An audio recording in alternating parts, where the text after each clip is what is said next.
bulldozer entra en acción, el terreno deja de ser un obstáculo y se convierte en materia prima. Estas máquinas no solo empujan tierra, redefinen el paisaje. Cada avance es lento, pesado y brutalmente efectivo. La hoja frontal corta el suelo como si fuera mantequilla, desplazando toneladas de tierra, roca y escombros en cuestión de segundos. No importa si el terreno está húmedo, compacto o lleno de piedras, el bulldozer avanza sin pedir permiso.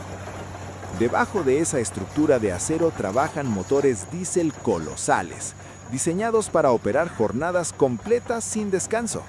No están hechos para velocidad, están hechos para resistir.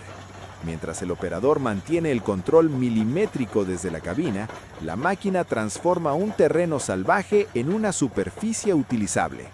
En obras, minas o proyectos agrícolas extremos, el bulldozer es siempre el primero en llegar y el último en retirarse. Las orugas distribuyen el peso de forma inteligente, permitiendo que la máquina se mueva donde otros equipos quedarían atrapados. Barro profundo, pendientes imposibles o suelo suelto no son un problema. Cada empuje es una demostración de ingeniería pura, fuerza constante, estabilidad total y control absoluto.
Cuando el bulldozer ya está en plena faena, el verdadero desafío comienza. Horas continuas empujando material pesado generan un desgaste brutal, pero estas máquinas están diseñadas para soportarlo. Los sistemas hidráulicos trabajan bajo presiones enormes, levantando y ajustando la hoja frontal con precisión, mientras el motor ruge de forma constante sin perder potencia. En algunos proyectos, el bulldozer no solo mueve tierra, también abre caminos en zonas donde nunca antes hubo acceso. Selvas, montañas, minas a cielo abierto o terrenos agrícolas extremos dependen de estas bestias mecánicas para existir. Cada pasada deja una marca clara. El terreno cambia, se aplana, se moldea. El operador se convierte en una extensión de la máquina. Cada movimiento del joystick se traduce en toneladas de fuerza aplicada con exactitud. No hay margen para errores, porque aquí todo pesa toneladas y cualquier falla se paga caro. Aún así, el bulldozer continúa, incansable, empujando, nivelando y dominando el terreno. Por eso, cuando ves un bulldozer trabajando, no estás viendo solo una máquina, estás viendo el inicio de todo proyecto extremo. Si te impresionan estas bestias de acero llevadas al límite, suscríbete a Máquinas al Límite, porque esto apenas comienza.